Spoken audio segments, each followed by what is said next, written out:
Becky Skillman pays a visit to Du Bois County in her new position as president of Radius, Indiana. State Representative Mark Messmer talks about the budget set to pass out of the House.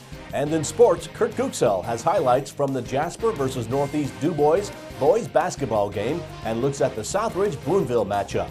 These stories and more coming up in 18 WJTS News.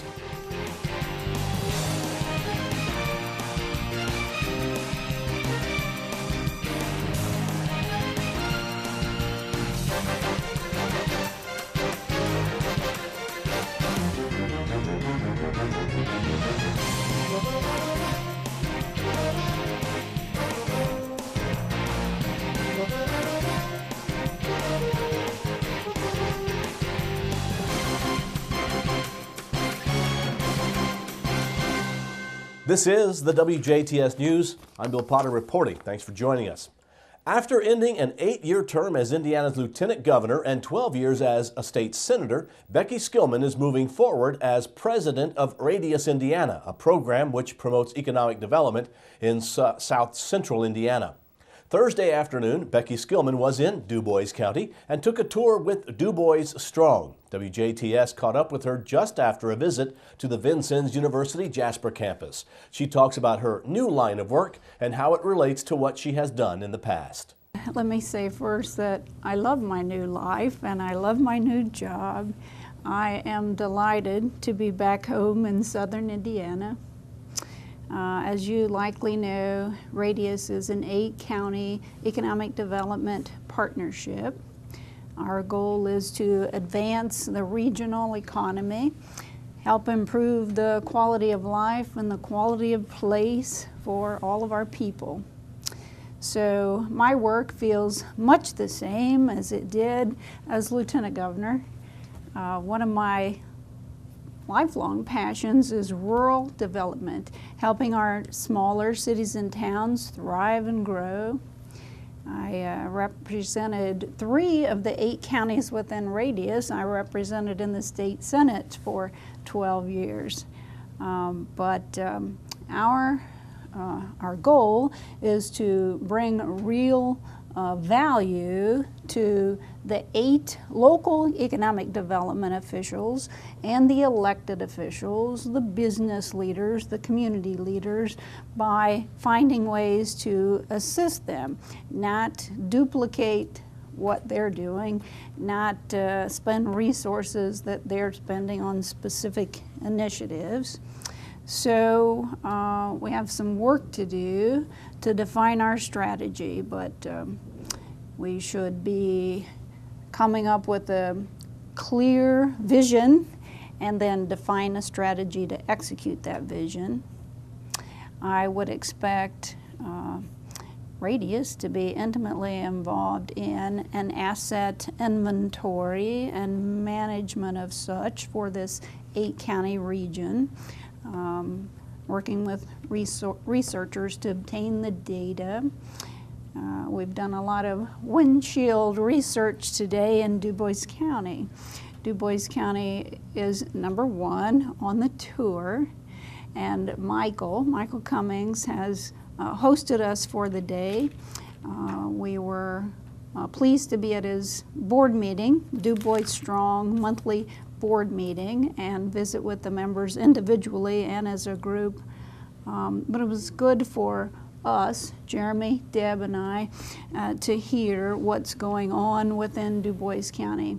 And I was most impressed that there was a real sense of community with each board member having a true understanding of how all the pieces fit together. I expect Radius to play a great role in the marketing and the promotion of this 8-county region. It's something we might be able to do financially that individual counties could not do for themselves. I would expect us to also play a role in international trade and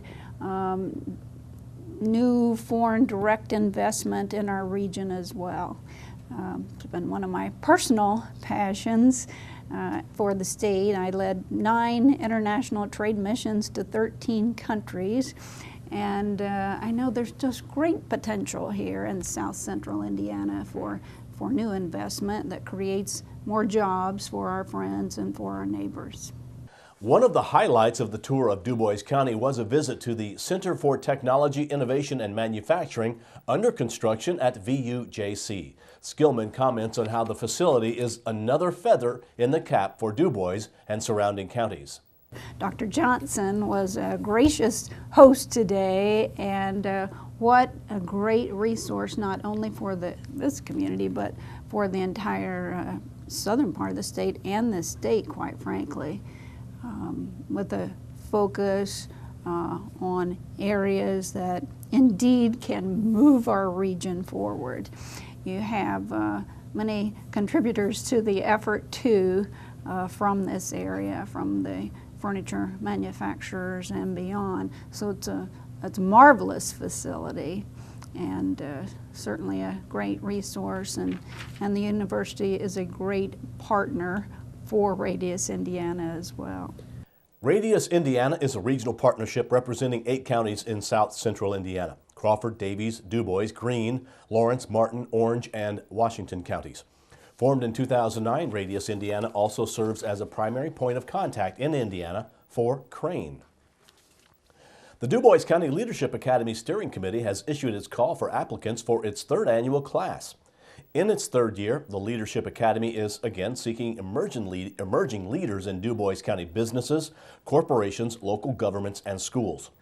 There are no age requirements. The DuBois County Leadership Academy will meet at a minimum of 6 4-hour sessions at various locations across the county from late March to early August. Past class topics have included leadership essentials, problem solving, government and public service, communications, and religious and civic leadership.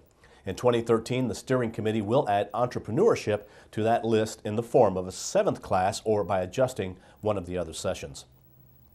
Each academy culminates with the graduation ceremony and the presentation of capstone projects. Now, participation in the DuBois County Leadership Academy requires a buy-in from the participant's place of employment, as meeting times typically will be either in the morning or afternoon during normal business hours of operation.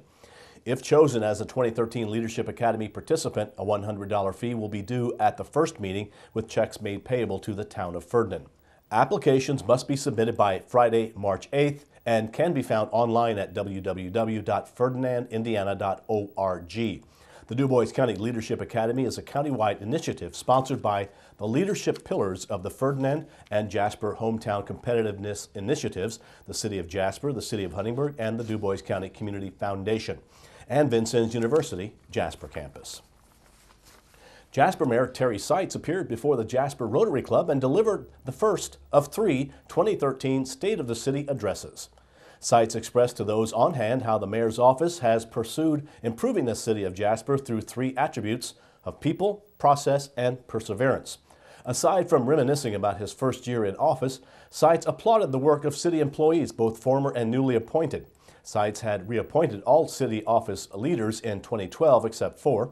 3 voluntarily retired or resigned. He said the city already had a good team of people assembled and didn't want to play politics. But he explained his reasoning and justification of the appointing of the 4 new positions. The chief of police was the only department head replaced by Seitz. Indiana State Police veteran Michael Bennett, who previously had served as assistant commander of the Jasper Post, assumed the Jasper Police Department's top position at the beginning of last year. Other new appointments included Darla Blasey as director of the Department of Community Development and Planning, Renee Kabrick as city attorney, and Cale Canese as Director of Personnel Safety Loss Control. The mayor spent most of the speech elaborating 12 significant achievements in 2012 for the city of Jasper, which involved many city departments. Seitz also says in years to come, he looks forward to carrying on into the 2012 activities as well as future projects that include funding of a comprehensive stormwater mitigation plan, support for and emphasizing the importance of I-67 and connecting to I-69, and exploration of other economic development tools such as shovel-ready property, certified technology parks, and a port authority. Mayor Seitz will provide his State of the City address 2 more times in the next couple of weeks. February 27th at 7 a.m. before the Jasper Optimist Club at Shoney's Restaurant.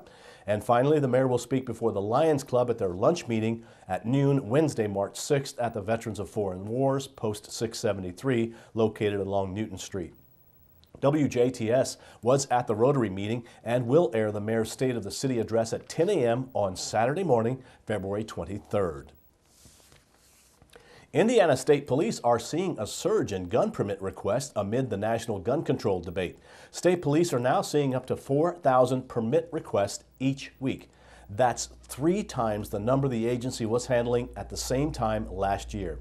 Indiana residents make online gun permit applications to the State Police, but those applications are funneled to local police agencies for inspection, fingerprinting, and background checks.